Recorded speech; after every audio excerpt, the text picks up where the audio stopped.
Now, coming to you live from atop the Lavender Town Radio Tower, it's the one, the only, PUCL Podcast.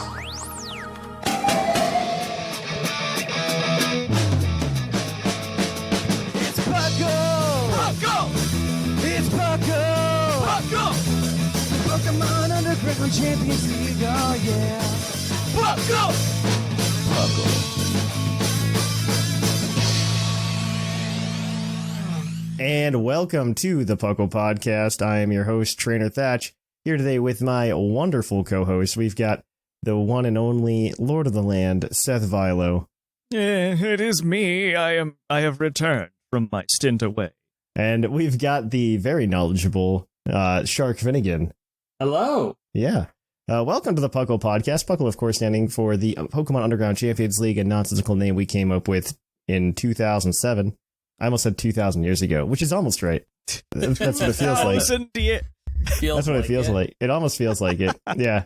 Where we talk everything Pokemon, from the trading card game to the video game to everything in between. Today is a very special episode. Last month we had a bigger competitive dive into TCG. This month we're going to talk more about the video game competitive side. So buckle up, kids. It's going to be a wild ride while we talk everything OU and a little bit of VGC, because they had to pander to me. Well, it's also just part of the video game at large. It absolutely is. It absolutely is. Exactly. It absolutely is. But yeah, I've been doing a lot of things. I mean, I've mostly been playing TCG. I'm still addicted. Yeah. It's a problem. I built another deck, like IRL. I built another deck. Yeah. I built Goodra. Goodra V, because nice. I don't know if it's going to be a good deck, but it's one of those like anti-meta decks when the meta is just Lost Zone. Fair. That's the way I view it. Very good against the Lost.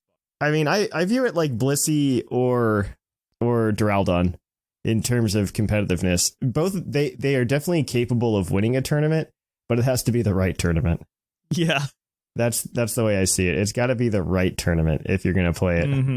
So they definitely can win, though, and it definitely makes the matchups against Lost Box a lot less frustrating. Yeah, sure. Less frustrating. I do need to talk with you at some point, Seth, because I think my one matchup that I'm having the hardest time with is Giratina Lost Box, like with any deck. And I think it's just because I'm not paying attention to the play patterns. That's my biggest matchup issue with pretty much everything, including when I play my own Giratina Lost Box. Yeah, it's weirdly complex sequencing for the Giratina Lost Box one. Yeah. Yeah, well, it's like there's also like a lot of will they won't they's, because some days you're just like, I'm gonna just play Lost Box, but I'm gonna keep Giratina in the hand, right? And and then other days they're just like, I don't know, you see these like really aggressive players sometimes. It's like turn one Giratina on the bench, and I'm like, you're not anywhere close.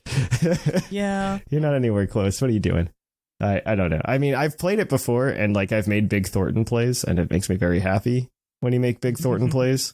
Yeah, and like I've definitely done that before. There was I don't know, somebody should have clipped it on Twitch. I don't think anybody did, because like we were doing a late night tournament a couple weeks ago, and I played Giratina Lost Box, pretty much your list. I think with like one or two cards different, because I had like some slight modifications, but I ended up like pulling off this like big Thornton play for the win at the end.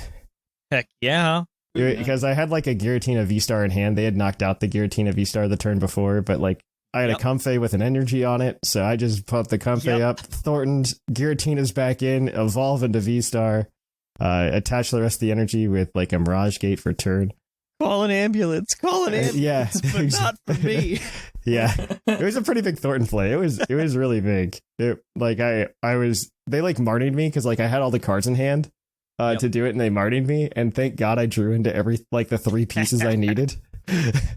Because I was just like, oh no, we could draw too much energy. Like there's always that possibility, you know what I mean? Yep. Mm-hmm. But more importantly, like I've been working on a physical cube for cube draft. Not just a cube. No. a six-sided. A 360 card set. I didn't build this cube. I stole it from somebody. The author is unknown. But I really like it because it's a base set to Rocket Cube. I am still like a lot of cards away. I think I've got something like 200 some of them together out of the 360, or at least close to the two. Yeah, I only need like 130 cards or something like that. A lot of them are the bigger ticket ones, obviously. But I do want to put it on Discord and see if anybody in the community would be willing to like cut me some deals or anything, because I would love to finish this, because the idea would be take it to like the regionals that you and I are planning on going to and possibly playing it with some people. I think it would just be a lot of fun. Yeah. So yeah, I'm going to put that on Discord. If anybody listening is interested, please let me know. For sure. I'm looking for some very specific things. Have some. Yeah, it's some old stuff. What's weird is it's not like all base set because it's up to Rocket. Yeah. So the Rocket stuff I found is a little bit harder to find. It is not super expensive on TCG Player, but I hate buying old stuff from TCG Player because you never know. Like it says it's lightly played, but is it? It's torn in half. Like played. Whoopsie daisy. Yeah, it's just like, but is it lightly played? I don't know. Mm-hmm. No, but what have you guys been up to? Well, honestly, not that much different than what you say you've been up to. I've been doing a whole lot of TCG stuff. Be that Pokemon or thanks to Shamu, I've really gotten into Yu-Gi-Oh! Recently. So that's been something else that I'm dedicating a lot of time and brain power to. And a new set for that drops on the 20th. So, oh my gosh. And there's like 6 or 7 cards in that I really, really want. So it's just buy singles. Bad. I mean, yeah, I'm not going to buy the whole set, especially because I don't play anything else but my stupid carnivorous plants decks. So, yeah. Like, that's a requirement. My decks have to have some kind of carnivorous plant in them, or else I'm not going to do it. I don't want to play. I don't want it. But, yeah, between TCG and the TCG Pokemon and TCG Yu-Gi-Oh!, that's been what I've been doing here recently. As well as No Man's Sky, because a big update came out for that. That's just been my last couple of weeks. Yeah. Well, that's fun. Yeah, that's exciting. Yeah. What about you, Shark? Yeah. I've been just kind of playing just a few different ladders and stuff. I've been doing my Rain Blitz format where I've kind of been up and down in the 500s, so that's been fun doing. I've done a little bit. Ugh. It's just random battles, but it's 10-second Blitz timers. mode. But you've got 10 seconds to make any move. You've got to know everything if you're gonna just kind of like sometimes it's just like you just quickly just know like, okay, I'm just all right, this is what's on the field, all right, I'm gonna push this, I'm gonna preserve this, and it helps me like make kind of the quicker reads and stuff just to like know. I don't process everything, I just kind of like make whatever's the best move at the time and hope for the best sometimes, do I push the DMAX button and win now, or do I hold it off just a little? You hold it off. That's the answer. Mm-hmm. But I'm also in one draft league right now, which has been pretty fun for me. It is a Legends Arceus National Dex draft, where it's basically if we got to use things like Ursaluna and Amoris right now, like if they were able to come in the games, this would be kind of what it looked like. And it's been, the team I have is pretty fun. It's built around Ursaluna with Zapdos and Mega Slowbro, kind of like my defensive core. But the Pokemon that I've had a lot of fun using, which speaks to your carnivorous plants, Roserade. Oh, yeah, sort of.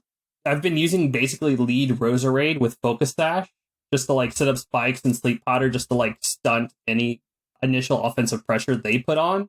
And for fun, I've sometimes just run Weather Ball with Rain Dance against Heatran and Rotom Heat. That's good.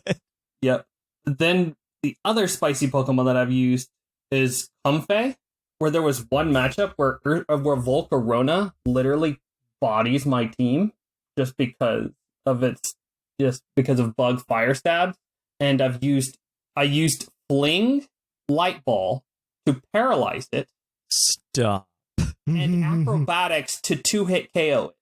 On a Comfey? On a Comfey. What? Yeah, I got enough chip on that Volcarona that I was able to just fling Light Ball and then KO it with Acrobatics. You entered that battle with a Comfey holding a Light Ball and the move Acrobatics. Yes. Oh my god, that's so good. Comfey has like a physical attack of like 50 or 60. It's terrible. It's not a physical attacker. But Volcarona just walls Comfey, period. But I needed Comfey to come because he had a freaking Ursaring. Not Ursaring. Urshifu. Single strike. Oh, yep. So I kind of need to have at least, have a Comfey just in case Urshifu comes out. +3 quickly Drain Kiss and good. Yeah, exactly. Yeah. I'm like, I need to have something. But Volcarona just hard walls Comfey, because Comfey has no stabs or like no good coverage aside from grass. So Except acrobatics. Exactly. Acrobatics is able to at least 2-hit KO non-bulky versions. So I'm like, all right, that's what I'm doing. Here we go. Fun. Mm-hmm. I'm genuinely curious how Scarlet and Violet is going to handle a lot of that. Mm-hmm. Like, I want to know how they're going to handle, like, at least like the evolutions. Like, we know Teddy Ursa is in Scarlet and Violet. Like, it's made the cut. But like, does that mean Ursaluna is going to be like available there? Like, I can see a world where there's a couple of good questions on that too, because because so like my favorite part about certain Pokemon that came out of there is, so like you look at like Sneasler and it's like this is Hisuian Sneasler, but if you look at the trading cards for like Ursaluna and Cleavor and everything else, it doesn't say Hisuian, it just says Cleavor, it just says Ursaluna. Yeah. However, I counter that with Obstagoon is Galarian Obstagoon. No, it is. No. That's absolutely consistent, actually. Yeah, no, it actually is consistent. That's absolutely consistent, actually, because Sneasel is a Hisuian Sneasel that evolves into Sneasler. Oh, yeah. Yeah. So... And Obstagoon is from Galarian Linoon. Yeah, Weirdeer's not Hisuian Weirdeer. It's just Weirdeer. Yeah. So I can see a world where they like let these evolutions exist. In the base game, I can see it. Yeah, it's... My prediction is it's going to be a Melmetal situation where they can exist in there, but they cannot evolve in there. That's what I'm hoping is incorrect. Yeah, I'm hoping that's incorrect, too. Yeah, that's what Home's for. I don't like the idea of regional evolutions. That's really dumb, in my opinion. Like, especially if the Pokemon's right there, and you look at something like Stantler, and it's like, this thing evolves because it needs to learn a certain move. Just put the move in. Like, oh, this has been a lost technique for years. Stantler knows it now. But now they can have specific movesets to every game. They don't need to do that. I know. Say, buy Pokemon Legends Arceus and put it there. Have size that. Ta-da! It just feels bad, especially when we like leave the Switch, because I have trust issues now because of Pokemon Home. Yep. Because I have trust issues because of Pokemon Home. Because when Pokemon Bank was released, they said this is going to be the end-all solution. Everything's going to be great. And then what did they do? They killed Pokemon Bank, and they made Pokemon Home. And that's probably fair, because Pokemon Bank wasn't great. Yeah, honestly. It definitely needed an upgrade, and I think Pokemon Home is definitely more evergreen. Spiritually, it still exists. So. Yes, the concept definitely still exists, which I really appreciate. I think that it's also, I don't know, like Pokemon Home has like a phone app, so like there's that. It can connect in multiple places, so it's not like Pokebank where it was stuck on your 3DS. Mm-hmm. And they do, and you get more things. You get the trades. You get. Oh yeah. There's way more in it. All they need is to add sprite-based battles. That's all they should do. Yes, please. Literally, like if they could do that, and then you could just have the ladder on your phone. Could you imagine? Like Showdown wouldn't exist anymore. Okay, they need to let you edit IVs. But Showdown would absolutely exist. Yeah. Yeah, it's definitely like slow down for sure. You definitely would see a lot more people doing this. Yes, absolutely. Showdown would be the test run, or when you have to do like the unique formats. If they put like if they put a good ladder together, I think it would go over well. Yeah. But Pokemon's really bad at that, so. All right then. So, with that, we're going to cut it here, and we're going to kick it on over to the news, guys. So let's cue that epic music.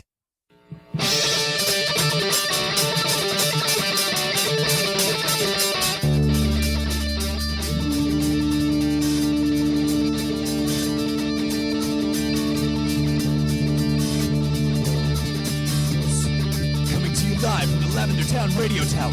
This just in. And welcome to the news. In the news, we've got a few things, and I think the most important one is that this week we got a trailer, or a set of trailers coming from Pokemon, where they introduced to us a new gym leader, Iono. I want to say Iono because it's like Ion, and she's the electric type gym leader. Ion. Oh. Gym leader of Levencia, which is I like that they name drop these cities as if we like know anything about them. Right. As there's like, yeah, I'm gym leader of Levencia. Okay. Yeah, that's probably Levencia. Yeah. Yeah, that's probably a place that exists. Yeah. They also announced her partner Pokemon, quote unquote, to be Bellibolt, an electric frog Pokemon. It's actually the description. I hate some Pokemon classifications sometimes. Yeah. Because they literally, like, especially the electric type Pokemon, because they always do like Ella and then a species of animal. Yep. And this one is just the Ella frog. And it's just like, yeah, I guess. It does come with a new ability. It has an old one too. I forget what it was off the top of my head. Static. Static, that's right. An electric frog with the ability Electromorphous that gives you a essentially charge once you get hit. So that's fun. But if you haven't seen it yet, the description that our news writer put in the thing was for us. Imagine a short green grimace with false eyes on the side of its head, and one of those static balls you play with at Spencer's Gifts when you were a kid as its belly button. Because if you don't know what Bellibolt looks like, you'll definitely know what the old McDonald's logo grimace looks like. I will say, though, that for this reveal, I absolutely loved the way they did it. I know there's been a lot of stink online some places. I think it's been on-off reactions. I love it. The whole, like, I'm a VTuber and I'm going to do a two-parter because I need more airtime and watch views. It was so good. I love that, and I my favorite part was that on Twitter a lot of the content creators got upset at it, and I was just like, I'm like, tell me how you really feel. Yeah, looking into that mirror, glancing in the mirror sometimes reveals. Look in the mirror. Look in the mirror. It was so good, so good. Iono's my favorite. Mm-hmm. I love it. I love it so much just because of how much it upset people. I think actually because like they've been doing these really creative ways like the past few years of revealing things to us. This is like, there's a camera with trees with paint on them. Ooh, what's this? And then there's Iono. Yes. For all the bad that Dexit is, I think it also makes the trailers more exciting. Unfortunately, yeah. Yeah, because you're just, I spend a lot of time looking for Pokemon that are returning that haven't been shown off yet. I know. And there's always like one or two. There's always one or two. Komala and Croagunk. Yeah. Litleo, Pyroar, it's gonna be quote unquote lit. I think at some point you can make a Dexit meta where they do matter. Probably. Because like looking at the Pokemon that we've seen so far, it looks very fun. Yeah. Like I think you have a good number of pseudos, but like it looks very, very fun. Yeah. This meta, the Pokemon that they've let in, because it's not all the staples. And as long as they keep Incineroar out, I'm going to be very happy with VGC. I get at least one Pokemon that has Poison Heal. I don't know about the other one, but one of them is back. You got one. Yeah. We do know that. Yeah. All right. Well, take it away for the next general piece of news, Seth, that somebody cares about. Sure. Leon's team for the anime finals has been unveiled. He's got 4 starters, of course, Dragapult and a Mr. Rhyme. So, woo, I think Ash is going to be stomped into the ground, but that's just my opinion. That's very possible. Yeah. I have no opinion one way or the other. Well, all right. Well, let's keep going. Sword and Shield's got some interesting news before it dies, so let's go and give that update. I'll let you begin, Shark. All right. We got some more giveaways going on in North America and Australia and New Zealand. The US will be getting Genesect and Volcanion starting October 16th through the 29th at GameStop. And Target will get Marshadow from October 30th through November 12th. Or GameStop Canada. Australia, New Zealand should be getting them all in one code, similar to Europe, from JB Hi-Fi until Scarlet and Violet releases next month. Neat. Oh, yeah, that's exciting. I mean, they're giving out Pokemon at the end. I mean, I missed that year that we got like every single mythical, but it's hard to do that now that they're not all in the game, but that's okay. Yeah, that's honestly the big con of it is. All right. The Ultimate Finale competition has also been announced where you can earn a whole 50 battle points. Can you guys just come up with better prizes? You were doing it so well with the shiny Galarian birds. And then just like 50 battle points is a really big deal, especially for like the last tournament on your cartridge where the battle points aren't going to matter afterwards. Like, come on. It's like, I'm very upset about this, actually. I could tell. It's scheduled October 27th. Like, they could have given us something cool. Like, this could have been how they gave out Shiny Eternatus instead of giving it to GameStop. Right. It's 6v6 doubles with no item or species clause, and it's played at level 100. So it's like Uber's doubles on Showdown, or not even Uber's, like anything goes doubles. Anything go, like you can walk in with 5 uncrownedization and 1 crownedization. Like, if I do it, I'm bringing 6 Victini with Choice Scarf, and all of them will have Final Gambit. Final Gambit, you dirty. That's the right answer. That's the right answer. All right. So, I'll let Seth take this next one. Yeah, sure thing. There will be no more events for Sword and Shield. Yeah, there will be no more events, raid, competition, ranked seasons, or whatever, after November 1st. They will be adding Gmax Snorlax to the Forever event raids, though, so hopefully we'll see like one last one for maybe the Galar starters soon. But yeah, that's what they've announced as far as the sunsetting of Sword and Shield. So, woohoo. I'm into that. I was kind of curious how they're going to handle it because, we were talking a little bit about how they want you to like put Pokemon in home, right? And then transfer them over and everything. But I think Sword and Shield is infinitely less replayable. Like once Sword and Shield is no longer the main Pokemon game. Agreed. Because you're not going to be able to raid. You may still be able to have your friends still. Yeah, you'd have to get your friends to come and play with you. All right, let's go to the Unite news. Zoroark's coming very soon. Yay. Yeah, okay. Pokemon Go news. Halloween is coming very soon. Halloween Part 1 starts on the 20th and runs to the 27th. Mega Bayonet and Shadow Force Altered Giratina will be in raids. And yay! Yamask will be available in timed research. Noibat will be in 7K eggs. The shiny is available. Oh, that's nice. And there are extra timed research tickets you can buy for either $1 for more Yamask or $5 for trainer customization. They need to be complete before November 1st, though, and lots of candy, of course. I think that trainer customization is like a zombie outfit. I haven't looked. Yeah, it is classified as a Dusclops. Oh, that's cool. Costume and head wrap, but basically it's a mummy with the Dusclops eye on it. That's cool. And it makes you walk like a mummy, too. That's cool. All right. Well, Shark, take us home. Too many yeses. All right. Well, we have a new type of raid going on. It's called the Elite Raids, where we will be getting a 24-hour countdown from wherever the raid will happen. It'll be for 30 minutes once live, and you can get some, I think, potentially very rare Pokemon, with the first one being Hoopa Unbound. Ooh, that's true. Yeah. You have to be in person to do it. It's either 11 o'clock, 2 o'clock, or 5 o'clock local times seems to be when the raid times will be. So you just kind of have to... I don't know how often they'll happen. I feel like it kind of feels like the EX raids of the past. No, this is definitely an EX. This one's more public. This is an EX raid replacement because EX raids were really bad, I think, in terms of exclusivity. Yeah. Because, I mean, there were times, which these have as well, but they're publicly available. You don't have to, because like the thing that bothered me about that was it was more like, did you go to the right gym and do a raid at the right gym? And I think that's very unfair, especially to people who live in areas with fewer gyms, right? If you live in a smaller town, you might not have as many gyms and there might only be like one. Exactly. But no, this looks cool, at least that they're doing that. It sucks you can't remote, but I mean, that's probably fair. That, yeah, you got to be in person to do one of these. Well, they want them to be a big deal. And I think that's the only downside I see to it is it's not remote, but that's okay. They want it to be a community day. Gross. Yeah, just like a pseudo type thing. So, yeah. All right. Well, Puckle's Pokey prediction. This one's going to be easy today because we had a long segment. But what color do you want Shiny Bellibolt to be? No, it's got a couple of good, fun color options that have been kind of discussed. Grimace would be good. You got the Grimace purple. I think it's a good one. I think any color would look good on it. I think it's a very good design. Hideous green. I could see it being pink just because I think on Iono she's got those 2 Magnemite. Yeah. The pink and blue. The pink and blue, and maybe the pink is the other one. I don't know. All I know is if we don't get a Squishmallow of this creature, we riot.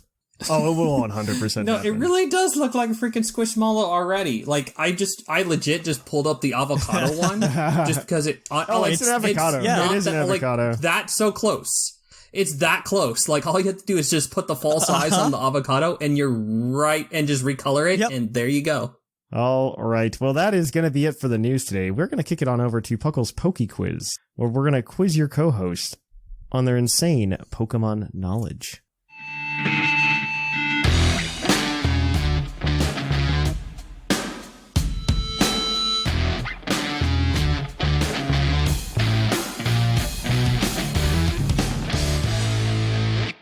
Hello and welcome to the Poke Quiz, the part of the show where we quiz your co-hosts on their insane Pokemon knowledge. I'm Professor Snag with the rules. The co-hosts are working together as a team to answer 5 Pokemon-themed trivia questions that you, the listeners, have submitted on the Discord server. Each question is worth 1 point, with Pokedex and multiple answer questions worth more, for a total of 7 points. The hosts can use a free hint at any time. If they get all the answers correct without using the hint, they can cash it in for an 8th point. And welcome to Puckle's Poke Quiz. Thank you for that intro, but we are going to jump right on into it. You're in a race to 40 against your fellow co-hosts that had a reset not too long ago. So, Woo! Woo things. All right. So your first question today is going to be very, very topical for this time of year. It is from Bowling for Bear. Which attack is actually translated as Halloween in the Japanese versions of the Pokemon games? Would it not be There's trick an or attack. treat? I'm pretty sure it's trick or treat. Like, Trick or Final treat is answer. correct. like, Yeah. I mean, there's not. I mean, that's the only one that's straight up Halloween. You can always just forget trick or treat's a move. Yeah. You can just always forget that, Not right? for me, the There's always that Gorgeist chance. fan. Heck No. no. The Gorgeist fan. All right. So we're going to go ahead and you're 1 for 1. Yeah. Your next question, and this is a question about Pokemon Masters. Oh, there we Finally. go. There goes our record. This is going to be it for Yes. Shark. This is from Liger. In Pokemon Masters, how many sync pairs, excluding eggs, can your character make? Oh, excluding All eggs you, that my your guy. character can make. That would be Pikachu. You have Cobalion. You have Solgaleo. I'll give you a plus or minus 1 on this too, by I'm the trying way. to think if there was any others offhand. Because I know... Oh, Torchic, that's 4. Because it's those 2 and that. That might just be it. I am not thinking of anything else, so I'm going to say 5 with the plus or minus 1 getting the 4. Sounds good. 5 gets you within the margin of error. The answer is actually 6. Okay, what did... Whatever sync pairs are in Pokemon Masters, you do have Pikachu, Torchic, Solgaleo, Cobalion, which you got all 3 of those, but you did miss Regirock and Mesprit. Oh, right. Those are the new ones. Oh, I forgot, yeah. Of course. Sure. How They're could the you newer be ones, so yeah. foolish? How could we forget that you could sync pair with Regirock and Mesprit because there's so much pattern? Yeah, no, they kind of randomly give your main player character a few of those that they just kind of give you. They have Sure. a track where you get battle points, and you eventually can get up to the higher ones to get the legendaries. But I touched Masters like when it first started and then never again. I uninstalled that garbage app. I still play. Liger, thank you, Yeah. thank you. I just can't do gotchas. That's fair. This one just still feels pretty generous. I'm basically free to play the entire time, so. That's fair. And Okay. I've played, only missed 3 months just because at launch it was bad. But then I got back into Interesting. it right when Red came in, and it's still... Maybe I'll take a look. I'd Maybe I'll rather take a play look. Bloons Tower Defense 6 than that game. Yeah. That's a good game. That's a good game. I've been really doing that during a lot of my downtime. Bloons, baby. Yeah. All right. This next question is going to be your Pokedex entry question. It's going to come from Fable Flygon. Its Pokemon Sword entry reads, after being reborn as a ghost Pokemon, this Pokemon, insert Pokemon's name here, wanders the areas it used to inhabit back when it was alive in prehistoric seas. Oh, Who's that Dreepy. Pokemon? I'll go with that. I was so on your mask up until it said seas, and now I'm like, I don't know what it is. So Dreepy sounds good. Dreepy is correct. I only know this because we literally read this on the show last week during the Pokemon of the episode. So Hey! Wow. I read that and I'm like, did I read this one last week? I was like, oh no, it was during the Pokemon of the episode. Dragapult was on my chart for the longest time, so I knew a lot of its dex entries. Hey! Yeah, so that is, you got the 2 points. It's been a long time since somebody's gotten the 2 points. That's 4. on this. So yeah, you guys are 4 for 3. The other entry we had was from Shield, and it said if this weak Pokemon is by itself, a mere child could defeat it. But if Dreepy has friends to help train it, it can evolve and become much stronger. Oh. Yep. All right. So your next question is your multiple answer question. As always, you can get up to 2 points here. This one's going to be from MOMO. There are 5 answers. I will give you a point for every 2 of them you give me. And MOMO wants to know, what Pokemon have palindromic English names? Okay. There are 5? I've got 3. Okay. I've got 3 too. What are your 3? Alola Mola, Girafarig, Okay. and Okay. Faragarath. Wait, Faragarath. Farigiraffe? Refrigeraff. Refrigerator raff. Yeah, that's what I can't say Farigiraffe, or I think about a refrigerator, which is actually just a rotom. But like, Yep. The that is 3 of them. You said Girafarig, Alomomola, and Farigiraffe. That is 3. The two that is 3. That gives you 1 point. The two of them that you're missing are Ho-Oh and Eevee. Yeah. Oh, I forgot about Those Ho-Oh for are 2 also seconds. Yeah, correct. I had Eevee on deck, so there we go. That's all 5. That's 2 points. Wow, you guys are 6 for 4. We're You haven't used the gods. hint yet either. Hey, let's get that 8. So Gonna get all 40 Yeah. points in one go. That's how this works, right? Keep going until we get one wrong. you just go until you get it wrong, right? Yeah. Well, I think we'd kill Liger if we did that. Just call him All up. right. Hey, buddy, Hey, could you put some more trivia questions on the sheet? pull out the manga questions quick. Yeah, just I've been rereading that recently. I've had a good time with it. yeah, that's a way to kill the run. Just All right. drop in the manga question. Just nuke it right there. All right, this next one is your base stat question, as always. It is going to be from Poliwo. And the question is, what Stage 2 Pokemon has the lowest HP of all Stage 2 Pokemon? Stage 2 is in the TCG Stage 2. Okay, so like this is a third Pokemon stage. that's evolved twice. Okay, I was about to ask. Okay, so let's start Toxapex Okay. and work our way downwards. Yeah, because that's Toxapex wouldn't count. Oh, well, it's right. the Stage 1 Aegislash Pokemon. would, though, Yeah, great. which has 50. Okay. Great. Okay, So what's lower than Aegislash at 50? Okay, let's think. What else evolves? It has terrible HP. It's terrible HP, but probably good defenses. Yeah. Ta-ta-ta-ta-ta. Or like straight offense dumbness. No. I think that's got a... I don't know. You got I the don't know bugs. I think the bugs all have decent HP.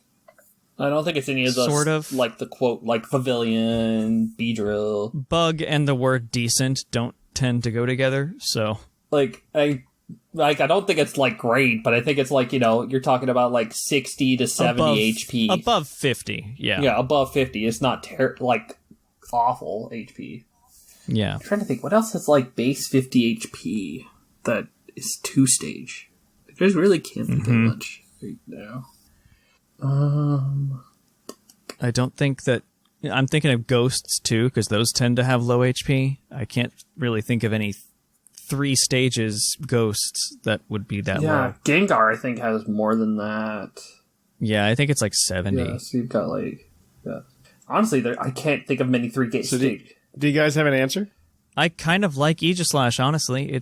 I don't think there's much better You do have one, the hint if you really want it. unless you want to use the hint. It's It's basically, do you want to go for glory or?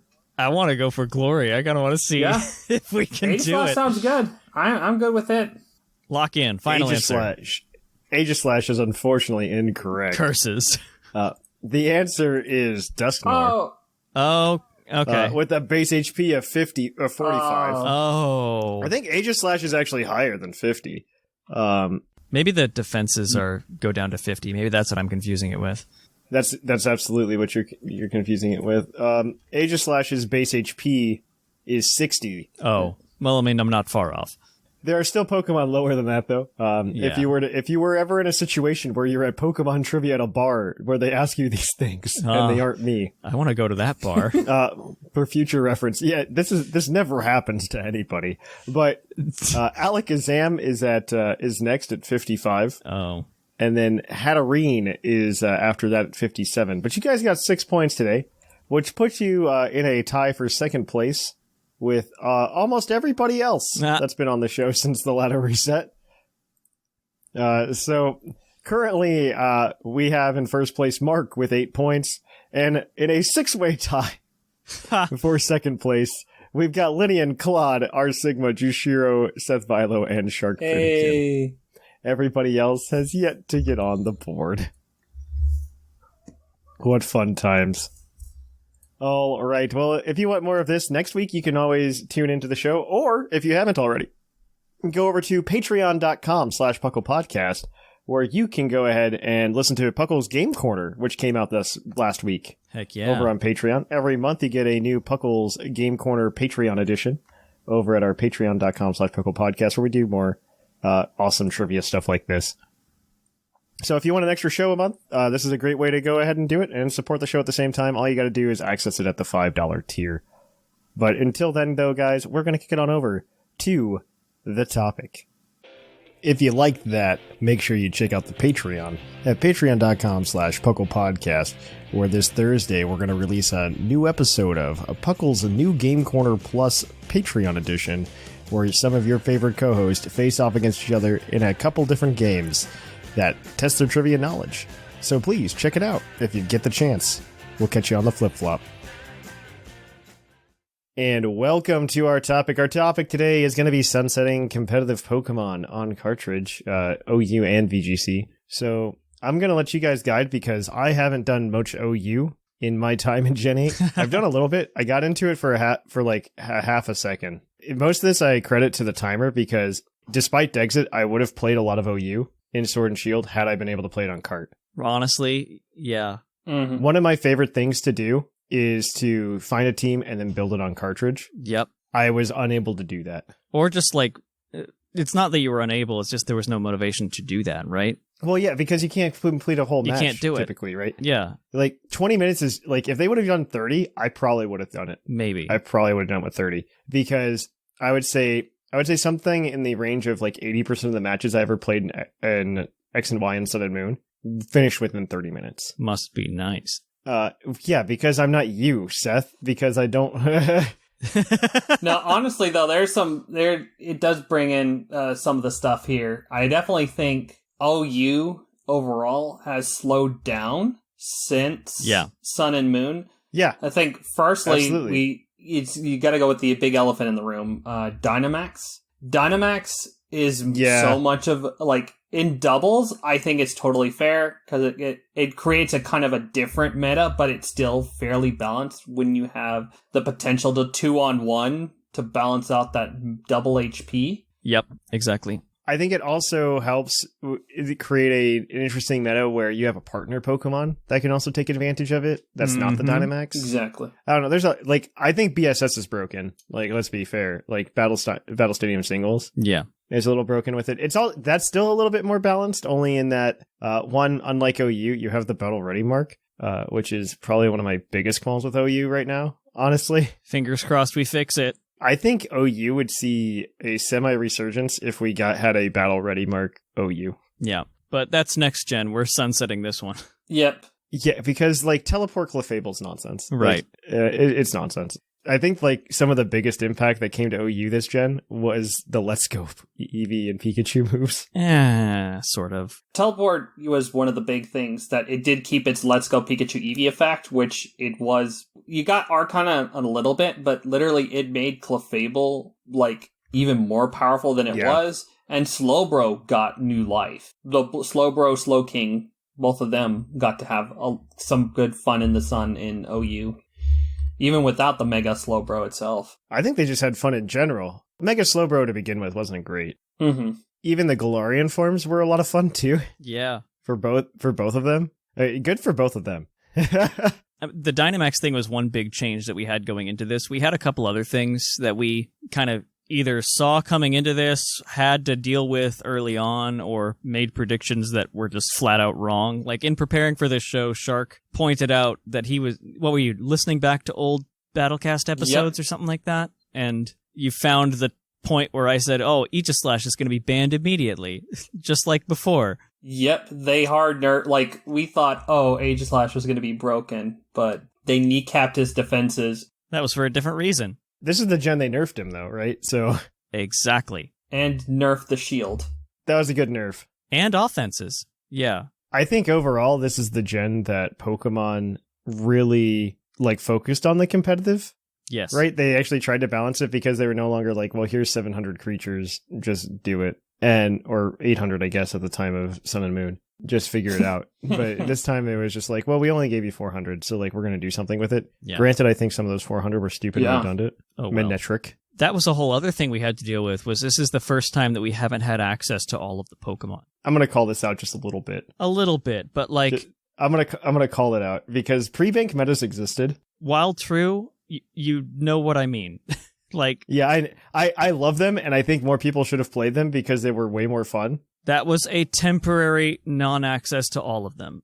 This is a permanent non-access to all of them. This is the first time we've had that. Yeah, but we could have kept the same meta. You could have had the same meta. And this is also the first time we have not had access to all of the moves from previous gens and formats and things like that. There was a culling of moves that happened. Yeah, were any moves that were culled outside of like Pursuit? Yeah. And I get obviously Hidden Power. A lot of them were redundant garbage. A lot of them didn't matter, right? Like, it was just like, this is Karate Chop. Yeah. And we got rid of that. That hurts my soul a little bit. It's like an old school Pokemon player. You're just like, Karate Chop. But Karate Chop. There were a couple of cool ones that were culled or inaccessible that, you know, sometimes I wish we had. Things like Nature Power to do Serene Grace nonsense occasionally. Or to tap into whatever the terrain is. That was culled. One that I really miss that I was starting to learn at the end of the last gen was Snatch. Oh God, that would have been fun with the boost. That's a fun one from Dynamax, but that explains probably why they called it, because they didn't want,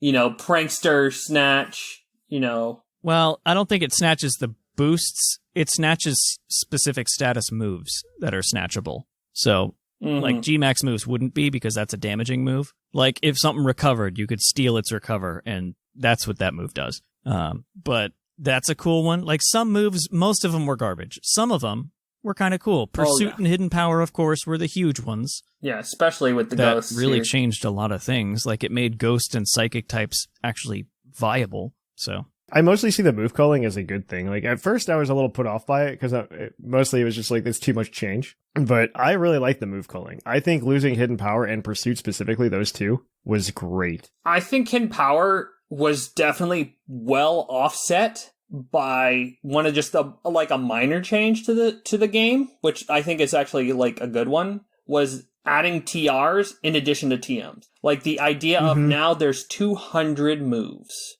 available. They also did a very good job changing move pools for Pokemon that needed that Hidden Power boost. They gave a lot of Pokemon that needed, instead of having Hidden Power, you have a move that does your coverage for you. Yeah. I mean, poor Jolteon. Though, he lost Signal Beam. Poor Jolteon. Signal Beam got called. What? That's true. Yeah, its coverage move got bopped.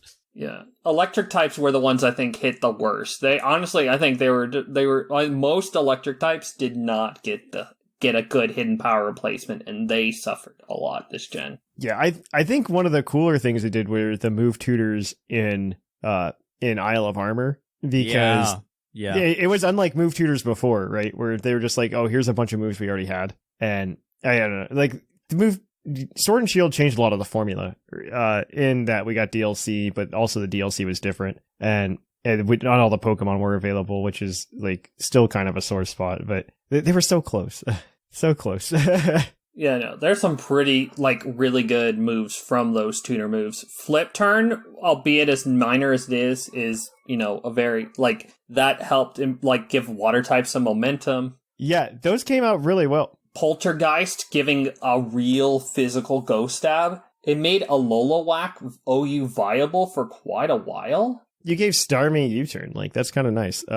Made Rillaboom the best, honestly, the best grass type, period. Yeah. And it's balanced, not broken. It's the perfect grass type. It's just right. Yeah, it really did. It's good enough that it has coverage, but not enough to be broke. I think it's because of the move pool they gave it. Because the move pool that Rillaboom has is still relatively shallow. Ground coverage is good. Knockoff is great. Superpower, it could have been close combat, but, it's still, it's still fighting coverage. It's still good to break the steals that switch in on this. It has just enough flexibility to keep you on your toes, but not enough that it's uncounterable by the same set of Pokemon.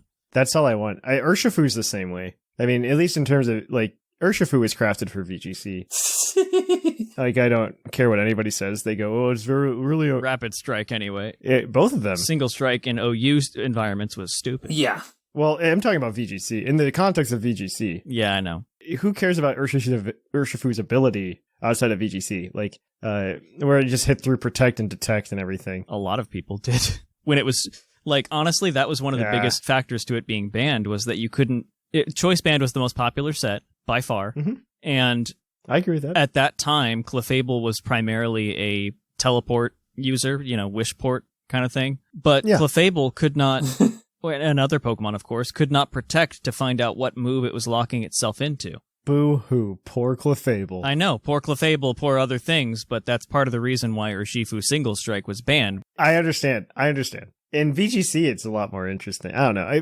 The speed tier was very good. VGC is good. The speed tier was very good in VGC. That's what they really care about, which, for whatever reason, in terms of balance. I find it, I don't know, like you look at the regional, Seth, you look at the regional numbers. Sure, I don't know about this. And you're just like, why do they care so much? Well, I don't mean in terms of usage or anything. I just mean like in terms of participation, right? Yeah. In terms of participation, like you're looking at, 1,200 Masters for a TCG tournament when there's 200 Masters for VGC. Uh-huh, yeah. And it's just like, well, who cares? Their section of the regional halls is always very small. When I played in the VGC in 2018... So there were like two types of tables that they had pulled out for the event.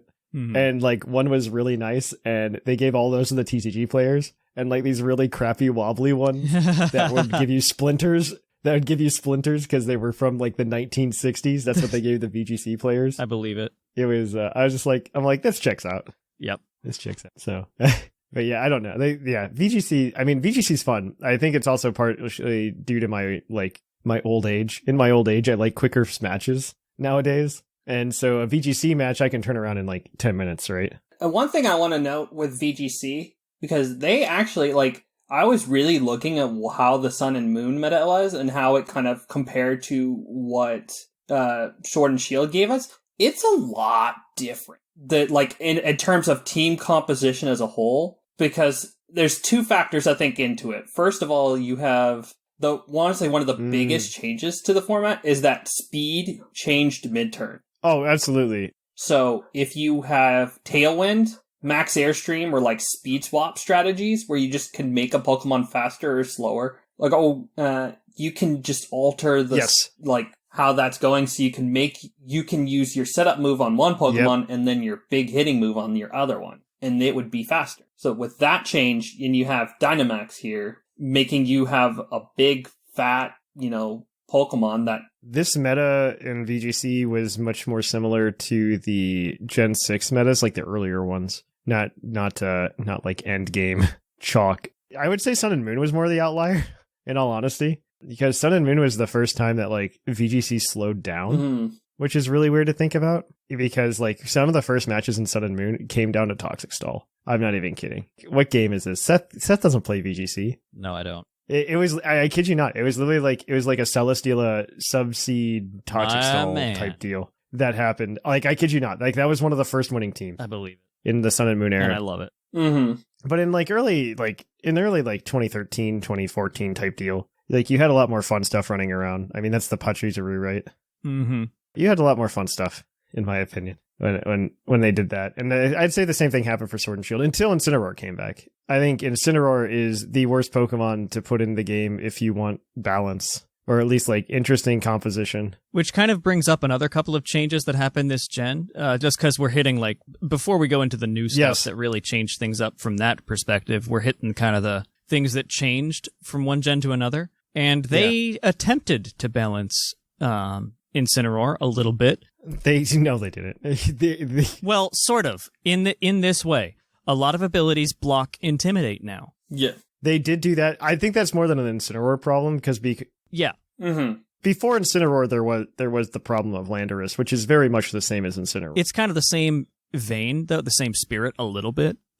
Just trying to... Fake Out and Parting Shot, which can double nerf. They're both Intimidate cyclers. The difference is Incineroar is just better at it because it gets Fake Out. Yeah, exactly. And they gave it Parting Shot in Gen 8. Yeah. It didn't have it in Gen 7. They gave it in Gen 8. And I was just like, but why? But like between the abilities like Inner Focus, Oblivious, Own Tempo, Scrappy, and Rattled, those are the ones that block Intimidate. Dynamax Pokemon couldn't be flinched, so they tried to balance that out. That is true. No, that was great. That was actually a great change. Another one was making Mimikyu not endlessly invulnerable by having it hold a Focus Sash and its ability, because it takes damage when the disguise pops. Like, they made a lot of little fixes that changed a lot of things. Maybe not the Incineroar problem, but it certainly lessened its hold a little bit. Well, it's very much what they did to Talonflame in Gen 7. Well, no, they nerfed that into the dirt and you can't use it anymore. This is still at least good. I mean, but every gen they do this. They find which Pokemon was like way too good, and then they just burn it, dig it into the ground. They didn't do it with Incineroar, which is unfortunate. Please unnerf Gale Wings. Make it defeatist level, not any damage. Please. Incineroar was just gross. Yeah. And it still kind of is. Not as bad, but kinda. I mean, its usage was really high. Right now it's not high because we have Series 13. Bring your Sixzation. Well, no, it's not. We're not at Sixzation in Series 13. We're still in like Bring Your Zation, Kyogre, Yveltal. My mistake. Okay. Species Claw still exists, but it turns out there's just better things than Incineroar and Ubers. That's fair. So nobody runs that. That was probably my least favorite part of this entire thing. I was more upset that they didn't wait longer to bring it back, because the really cool thing about VGC this year was that it changed a lot more frequently than it did in previous years. Because previous years, you just get one format change a year. And that's the format you're stuck with. And things did rotate. Like in the Sun and Moon era, first year of VGC was crazy. Teams changed all the time. Wow. I think I've explained it to you before, Seth. Yeah. Because I think around the same time is when we had like those 3 decks in TCG. It was like the Volcanion, the Metagross, and something else. Yeah, I vaguely remember this. The Glaceon, I think it was a Glaceon that was running around. Yeah. The 3 of those decks would win everything, but it just depended on the composition at the tournament. Yep. About which one would win. You just had to make a meta call. And that was the same thing in VGC 2017, where you had to make a meta call based on what you're going to do. Because so many teams won in 2017. It was insane. It was just this constant rotation of like, well, this team beats this, but can't beat this team. But that team gets beaten by this team. It was, instead of like a triangle, it was more like a pentagon, you know? Yeah. Far more complicated, which honestly, in my opinion, made it harder to enter into than other series. Because like when I got back into it in VGC 2018, it made a lot more sense to me. But that was like megas were allowed again, and it was a lot more familiar ground for me to play in that. Yeah, so it was iffy, but this one was kind of the same. If Incineroar wouldn't have come back as early, it would have been great. But we did have that 3-month period where they let us just have ban list, which was really nice. I liked how it was, VGC. You had a lot of these fun strategies that got to really pop off because of Dynamax. Yeah, that happens every time. Things like Weakness Policy, Beat Up Justified. Yes. Anybody would have thought that Colossal would have been one of the best Pokemon to come out of Sword and Shield. Right. Oh yeah, and that one too, which breaks a lot of sashes and such. It's got one of the best Gmax moves. Well, honestly, I mean, just having the, like, hey, you take 1/6 damage each turn in the next 4 turns is pretty big. Yeah. Yeah. No, would not have thought that a Pokemon with a 4 times weakness to water and a 4 times weakness to ground would have been as good as it was. Yeah, who would have thought, like, Colossal of all Pokemon was going to be... Yeah, who would have thought that Macargo's successor would have been great? But it's still fun use. That's insane to me. It's still, the design is still horrible. I kind of like the Gmax one. The Gmax one looks like a volcano come alive. The Gmax one's fine. But the regular one looks stupid. It's Rhyperior with a stupid hat. That's the regular form. Okay, yeah. Let's not talk about that. I have so many opinions about Colossal, because I think it was just like, I think somebody was like, we got to make a new Pokemon. Well, we got this really cool minecart thing going on. They're just like, what do we do? They're like, well, we're running out of time. Let's break it. We're running out of time. We're running out of time to like make a new Pokemon. Here's Rhyperion's frame. We got that one to work. Yeah. After everything broke, we got that one to work. Just like slap some stuff on that. So what are some other like new things, new Pokemon? We've talked about Colossal. There was a lot of new stuff that both affected VGC and, Smogon type metagames a whole lot. Yeah. Like there were the new Pokemon, of course. Some that come to mind are like Grimmsnarl for being a prankster screen setter. Grimmsnarl's the best prankster screen setter because it can't be taunted by a prankster. That is the only reason. With how VGC got composed, you look at some of the older Sun and Moon teams, you have a lot of like really good offensive Pokemon on all of them. But for this gen, you had a lot more support Pokemon being good, like Whimsicott. Grimmsnarl was a good new one. Indeedee was another huge one because Follow Me, Trick Room, it did a lot. It set up a lot of things. That was huge in VGC too. It's Psychic Terrain. Indeedee's very good. It is very, very good. It is very good. Exactly. Yeah. You also had Regieleki come out too, which was really big in terms of like a more traditional Pokemon. Yeah. It was again another Pokemon that was balanced very, very well in terms of, hey, the only moves it has are Electric and Normal. Have fun. Yeah. Yeah. Have fun. We also made it stupid fast for no reason because we could. And that's what happened there. But it still has a 3 retreat cost in the TCG because, Yes. Except the VMAX was, whatever. The VMAX is lower, right? The V-Star, rather, has free retreat. Wait. No. Wait. Regieleki doesn't get a V-Star. It's getting a VMAX. No, maybe. I don't know. You're thinking of the Regidrago. You're thinking of the Regidrago. The Regidrago gets a V-Star. I'm just schooling you. Yeah, you're right. The apprentice has become the master.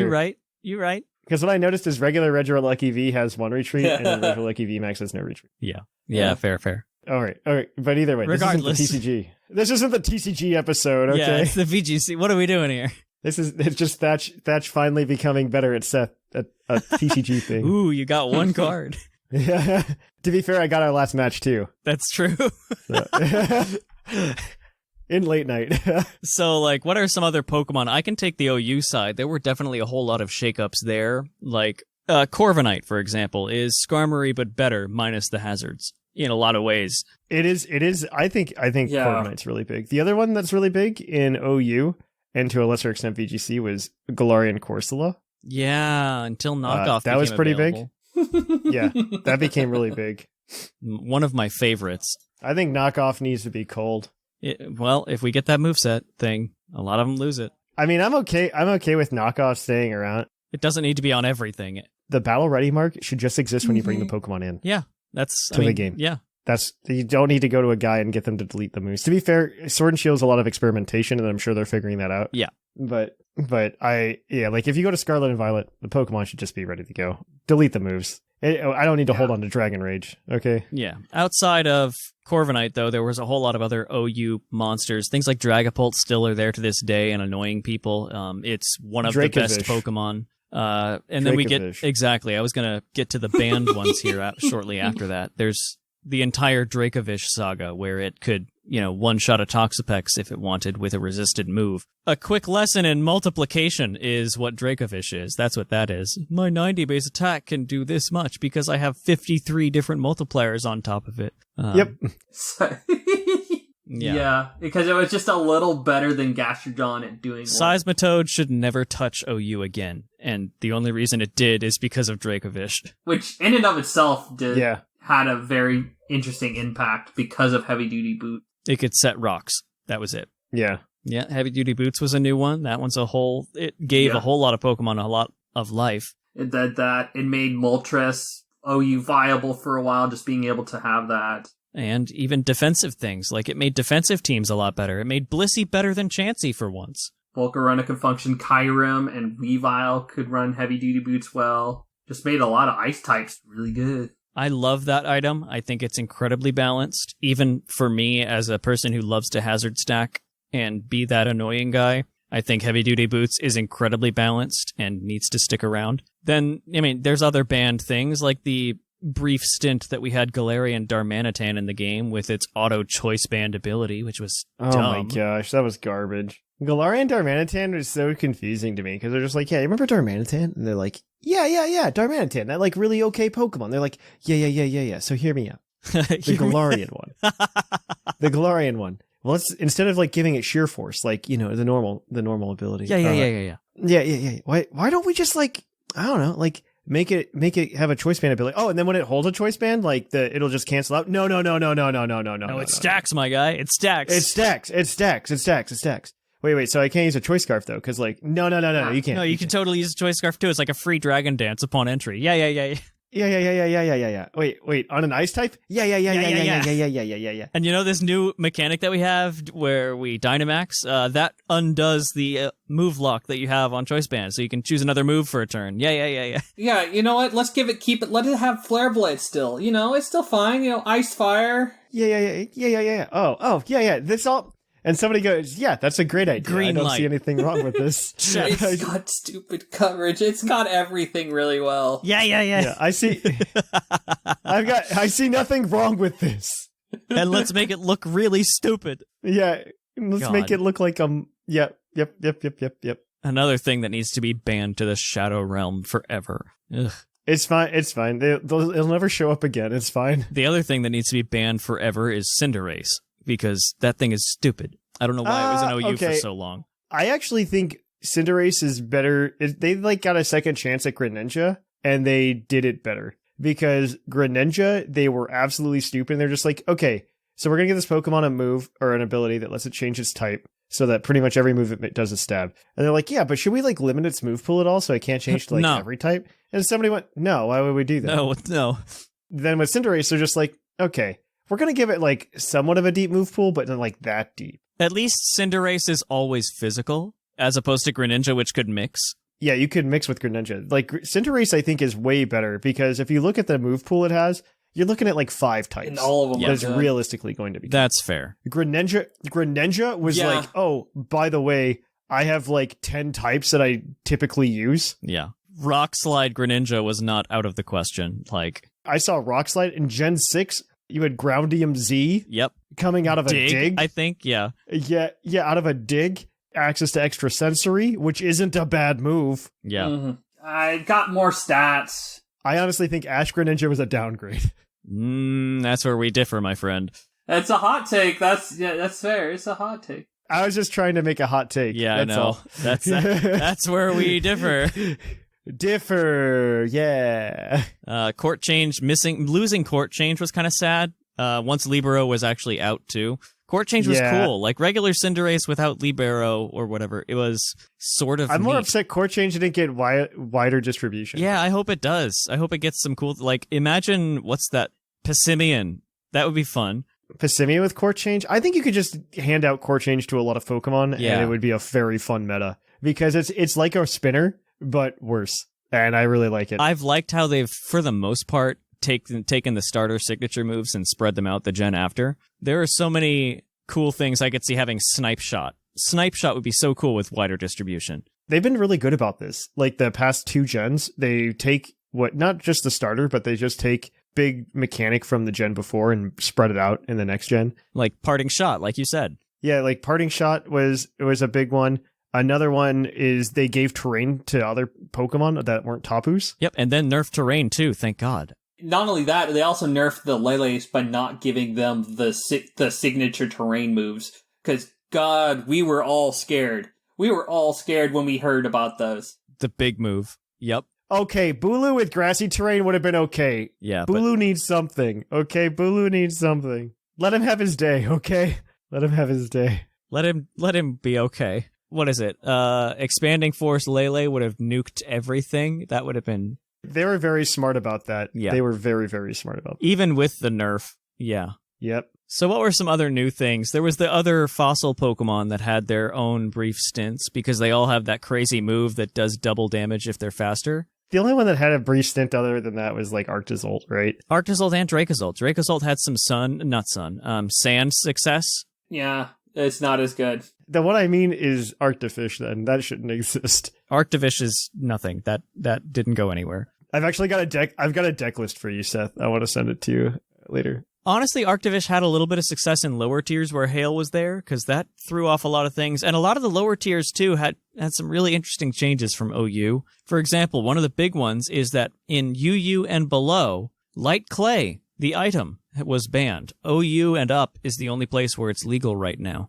because so many dumb things were enabled. Way to make things uncomplicated. Well, I mean, hey, it's fine. When UU banned it, it was all that would have... Because that's how they go in these tiers. If it's banned in one, they're banned in all Everything the ones below it. So OU didn't think it was a problem. OU didn't ban it. UU did, so everything underneath it banned it as well. That's how that worked out. Yeah, it was things like, I think Klefki was, and a little bit Grimmsnarl was the big drivers for the light clay ban. Even though I think Reggie Leckie could also have done that in UU, but honestly, I think it's just because we have no Dynamax, because we have heavy duty boots, that there was not any sort of, and just how the philosophy of OU has been in terms of like banning a lot of things that quote snowball. It just led to a lot slower of a format. Yeah, which is good because honestly, in my opinion, because a snowball thing, you make one wrong switch and the game's over. Like that, there should be at least a little counterplay. Like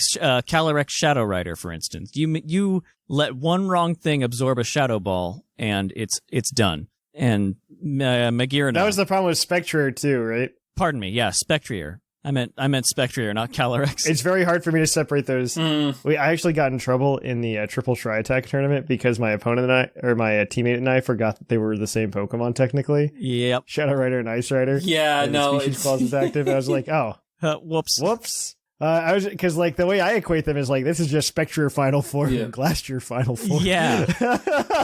I forget Calyrex is a Pokemon. Yeah. But yeah, I meant Spectrier for that. That was the only one that made OU. I think they honestly made a bad design choice with those two, because unlike Kyurem and, well, honestly, Necrozma's the same way, I think. I like how it's not a fusion and like one ate the other. It's them working in tandem, which is why they also have both abilities. No, I think in that regard it's cool. I just wish it was the horse and not the Calyrex. Yeah, but I mean, Calyrex is the king of Galar. Yeah. I mean, that was one of the coolest stories Pokemon's ever come up with in a game. Right? I'm not gonna lie. The DLC was a banger, man. It was. The DLC is a banger. Any bad opinions I had about Sword and Shield, the DLC like more than made up for. Yeah, because this DLC was just so much better than base game. Throat Spray with Komodo, because even though it lost its Z move, it still got its Z move Belly Drum hybrid. Oh, yeah, those are cool new ones.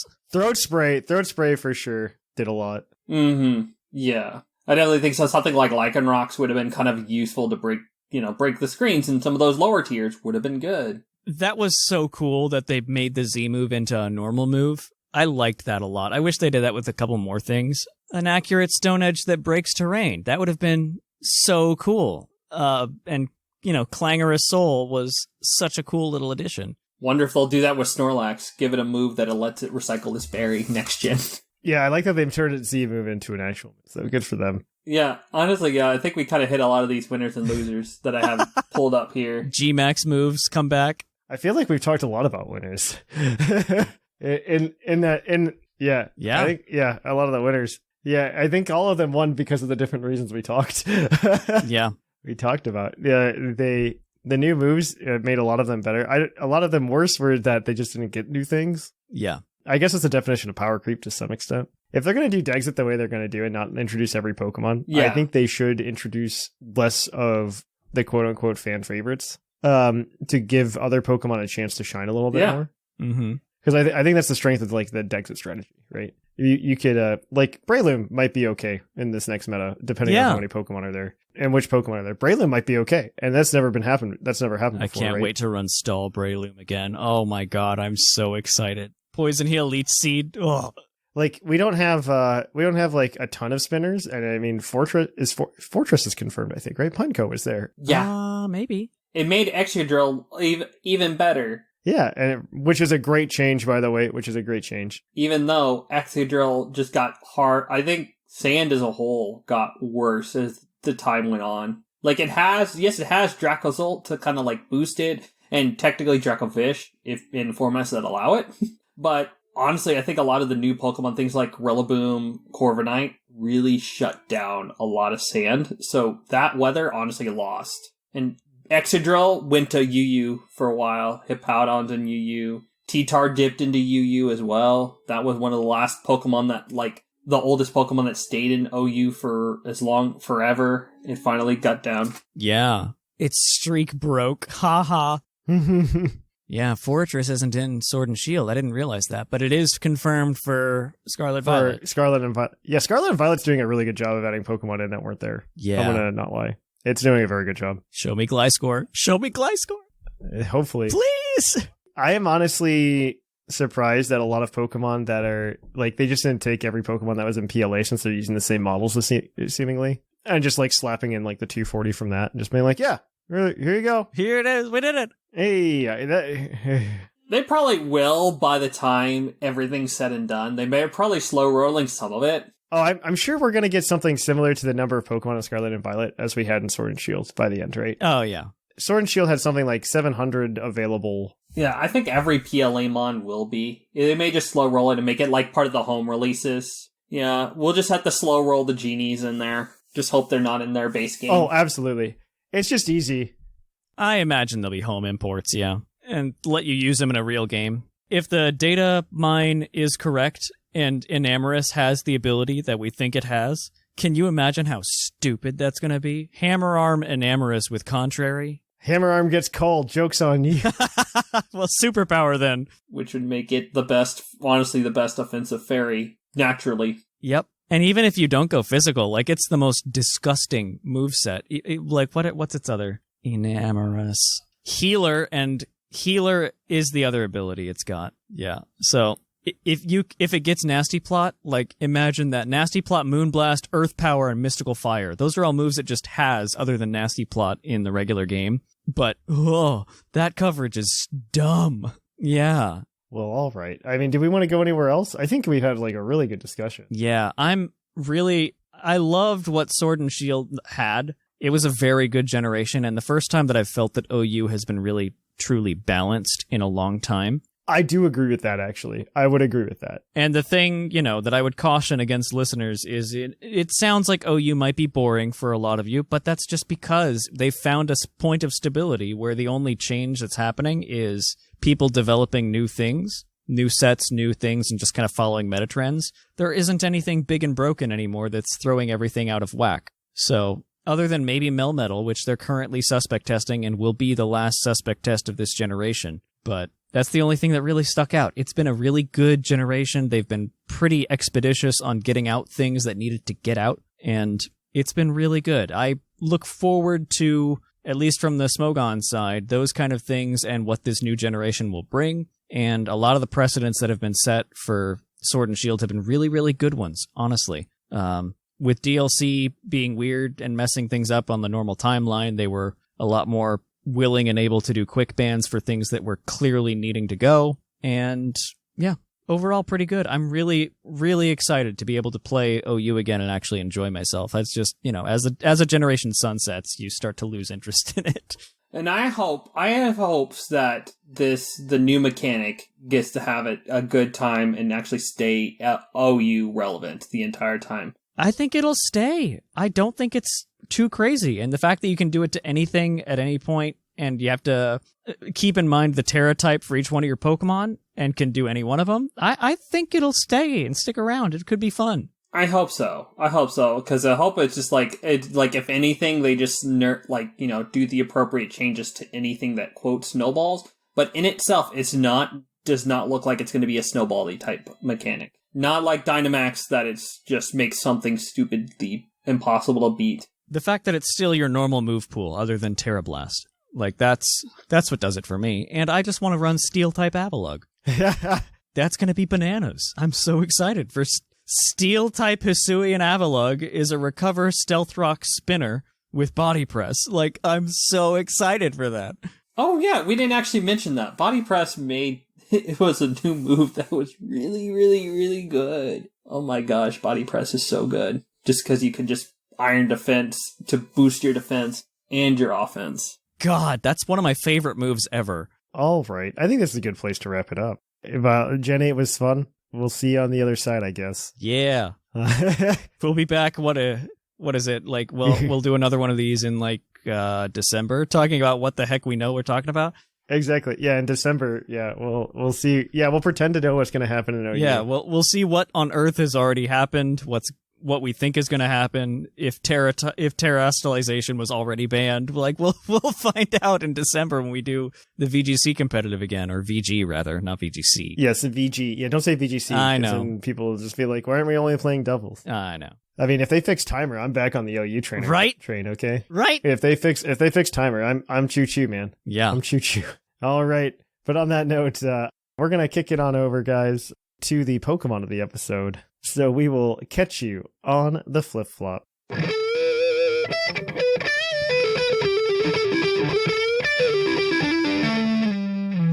of the episode. And welcome to our Pokemon of the episode. Our Pokemon of the episode is National Dex number 809, Melmetal, the Hexnut Pokemon. Its Pokemon Shield entry reads, Centrifugal force is behind the punches of Melmetal's heavy Hexnut arms. Melmetal is said to deliver the strongest punches of all Pokemon. I hate that they call it the Hexnut Pokemon. Like some classifications are like just too head on. Yeah. Like Elefrog for Elefrog, yeah, Elefrog, you know, that's a little too head on. You know, I much prefer when they're just like, yeah, it's a monkey. And they call it like the monkey Pokemon. Like, well, yeah, that makes sense. The way I view classifications is what you would say if you can't remember that Pokemon's name. Like, oh shoot, that the Hexnut Pokemon, yeah, Melmetal. That's. I would never ever say, yeah, you know, the shellfish, Blastoise. Yeah, I know exactly. That's why it doesn't make sense 9 times out of 10. The dragon Pokemon, which one? Melmetal's pretty distinct with its big old giant hex nuts. Yeah. Melmetal's a good Pokemon. It's got a base 600, so it's essentially a pseudo-legendary, but it's a mythical. Mm-hmm. And, I mean, it's base HP of 135, base attack of 143, base defense on top of that, 143, on top of the 135 HP is insane. Special attack of 80, which isn't, like, terrible if you really wanted to use it. It's not awful. You can run Discharge for Skarmory if you really, really wanted to. You could. It's got almost the same special attack as Talonflame has attack. I like that all of your comparisons are to Talonflame whenever we talk about Pokemon. No. Oh, I think I've seen someone run Power Herb Solar Beam for Swampert once. Oh my god, what?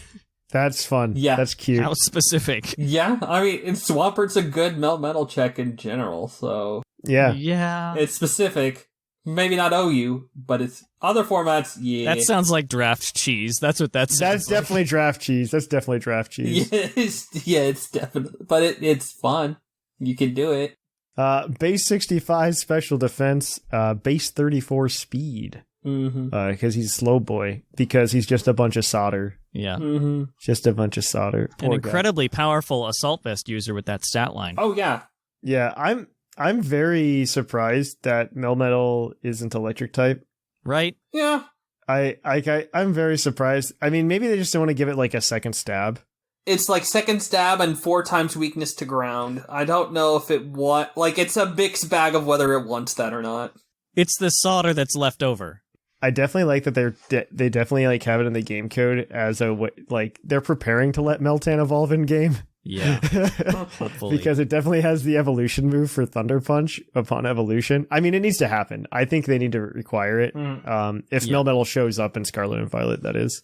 Yeah. Which I think it will eventually, because I think most mythicals are going to end up just showing up again. Yeah. Especially as I think they're moving away from the mythical type Pokemon anyway, especially with the DLC. Because if you look at the history of just Pokemon in general, they have a pattern, and they broke it with Sword and Shield, because Sword and Shield broke a lot of patterns. Yeah. And the big one was mythical Pokemon. Like, we had Zarude, and that was it. That was the only mythical we had in Gen 8. That's true. I didn't think of that. Well, because you usually get 3. You usually get 3 mythicals. Yeah. Mm-hmm. In every gen. And the other 2, in my opinion, were Urshifu and Calyrex. Yeah. I agree with that. And they just shoved them in the DLC because I think mythical Pokemon are stupid, and I think they agree. Yeah, and I think that's the way to do it. And I think they're still... I mean, then they also help demythicalize Keldeo. Yes. Yeah, Keldeo got demythicalized. And then in BDSP, we actually demythicalized both Mew and Jirachi. Oh, well, yeah, you need save data. Okay, yeah.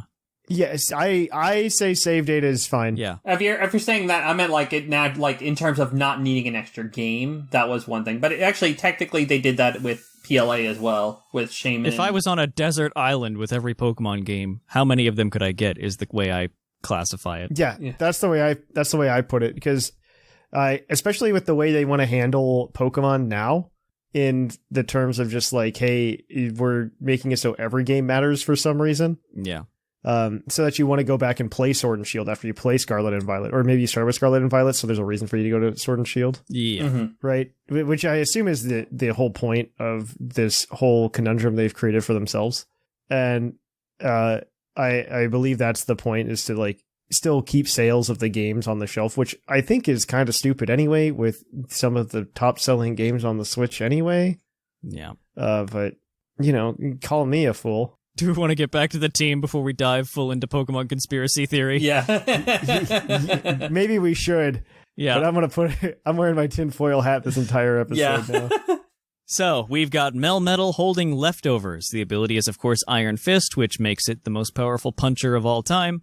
EVs are 252 attack, 196 special defense, and 60 speed with an adamant nature. Shark and I looked at that speed, and we don't really know what it's trying to outspeed. I would just go up Toxapex? to 96. It far outruns Toxapex with that. That puts it at like 119 speed. Toxapex's max uninvested is like 110. 119's so weird. We don't know what it's trying to outrun. I would just make it 96 to outrun like Hippowdon, but whatever. It's sad thoughts. Yeah. It's creeping other things that are trying to out-creep the creeping, and then creeps other... Well, anyway, the moves... That's basically where we're at here, is over-creeping more than anything. It's out-creeping the other Melmetal. Yeah. Yeah. And it's happened something, like 12 times at this point. Exactly. And the moveset is Double Iron Bash, Earthquake, Toxic, and Protect. Very good to have a Protect thing on this thing. This is kind of the set that has been really popping off in popularity, and what ultimately has led to finally getting around to doing a Suspect is this one is arguably the best one right now. So that's what it is. Double Iron Bash and Earthquake are very powerful moves. Double Iron Bash does a insane amount of damage. Like it's even stronger resisted than like a neutral Thunder Punch, for instance. So yeah, wild. Mm-hmm. And it's still got Earthquake to be able to kind of check, like it can hit Corviknight that roosts, but it otherwise kind of has issues breaking Corviknight otherwise. But yeah, that's really the only other thing. And then Toxic hits most other checks to this Pokemon, so that's what makes it really good. Earthquake hits what Toxic cannot in most situations. So, moving on to the next Pokemon, we have Dragapult, holding Choice Specs. The ability is Infiltrator to get through things like Sub. EVs are 252 special attack, 4 special defense, 252 speed with a modest nature, because 130s are not that important to outrun right now. You can just invest all of that in your crummy special attack. And the moveset is Shadow Ball, Draco Meteor, Flamethrower, and U-Turn. Fairly standard for Choice Specs Dragapult. Is the max speed literally just there to like speed tie with their Dragapult? Yes. Yeah, that's really why. 100%. Because it's just because I could see you investing that somewhere else. They've started to run Modest instead of Timid because the speed that you outrun there isn't really all that relevant right now. Yeah, it's not that relevant outside of the Dragapult matchup. Yeah. Right? So you're literally doing that to tie. Yeah, You're literally doing it just to tie. Yeah. Mm-hmm. So that's the first 2 Pokemon. Who's next? Yeah, it's Shark. All right, so we got more of the kind of heavy hitters and cleaners of this team. We have Urshifu Rapid Strike, holding its Choice Band, Maximum Attack, Force Spadef, and Max Speed, Jolly Nature. It's got Close Combat, Surging Strikes, U-Turn, and Aqua Jet.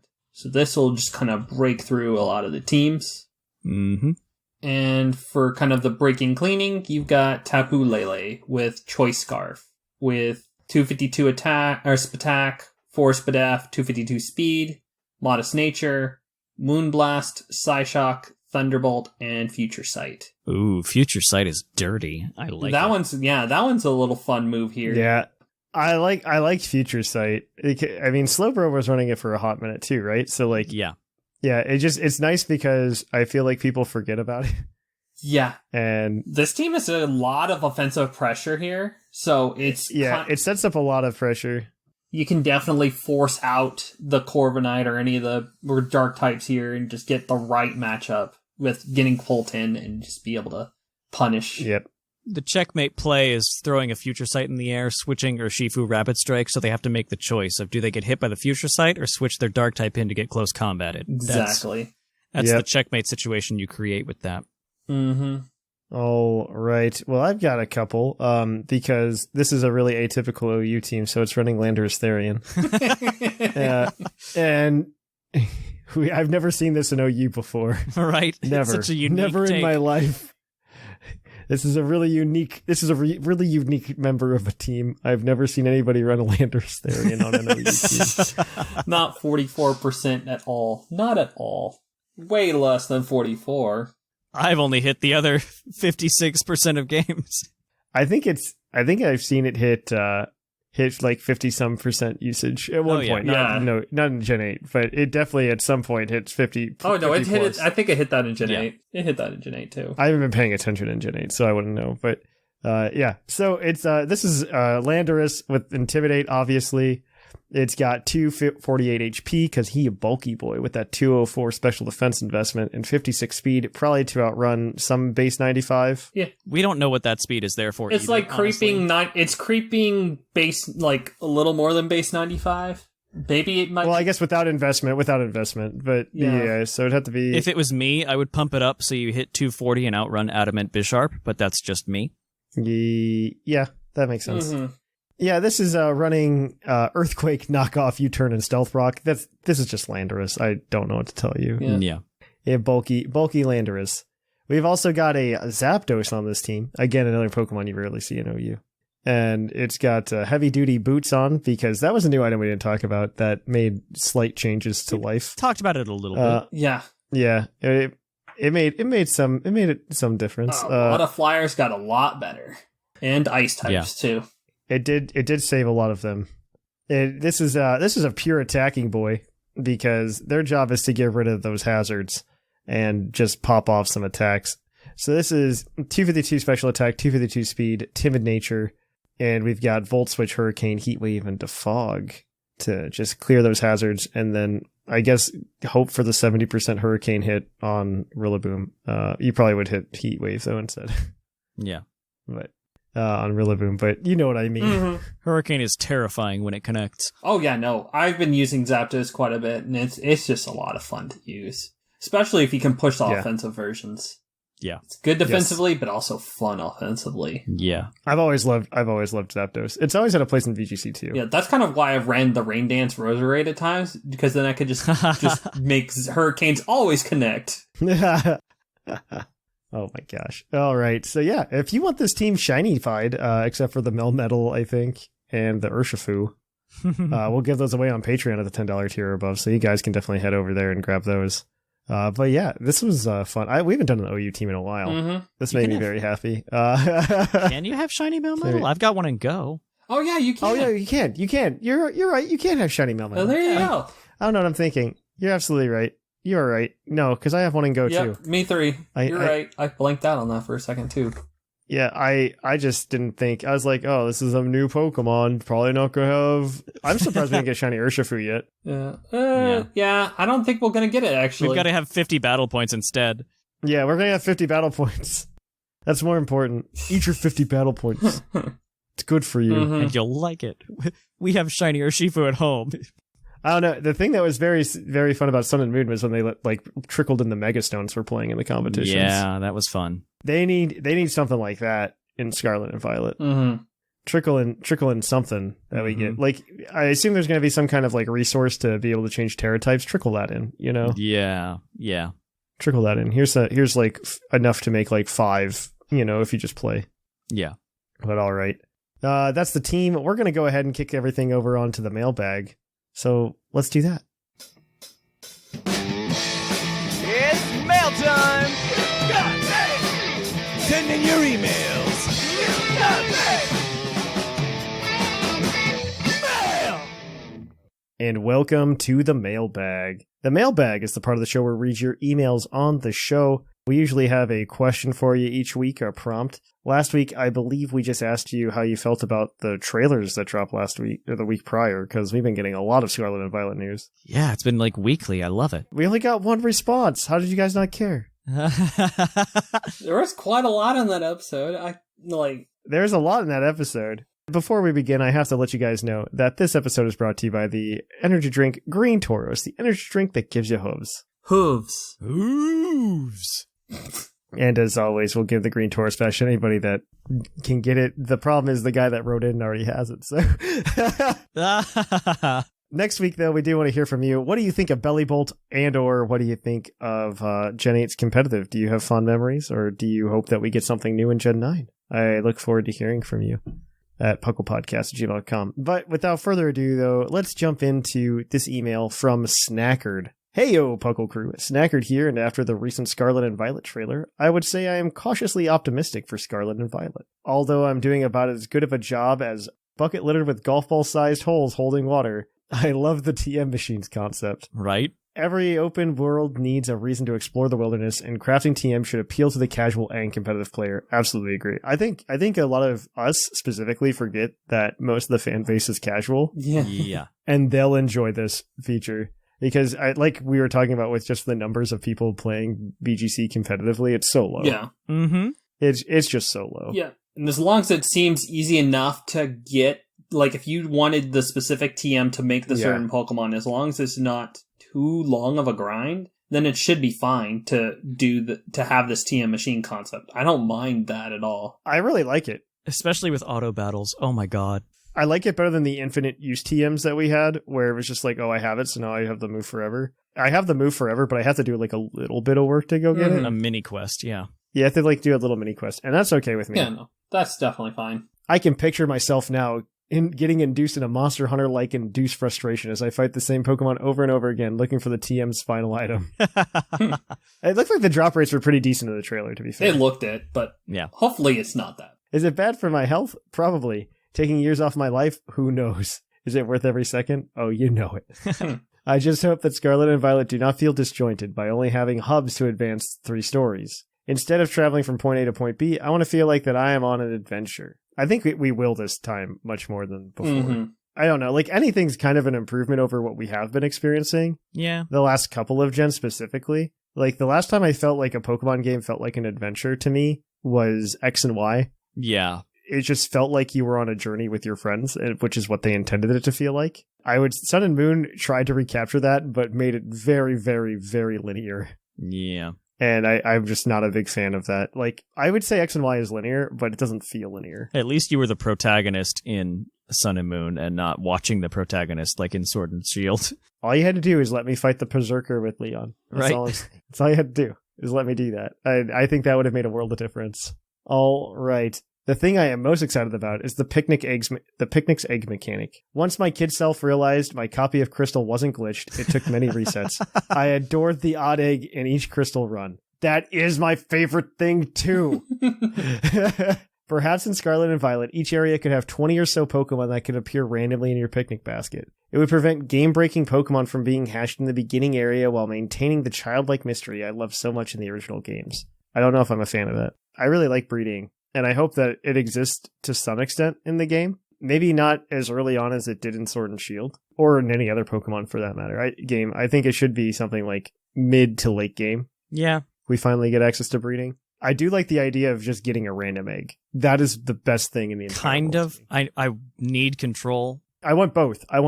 And it makes me curious about, like, are we going to lose that mechanic where if you put 2 Pokemon in, the other gets the egg moves or whatever? Like, do we lose that mechanic entirely?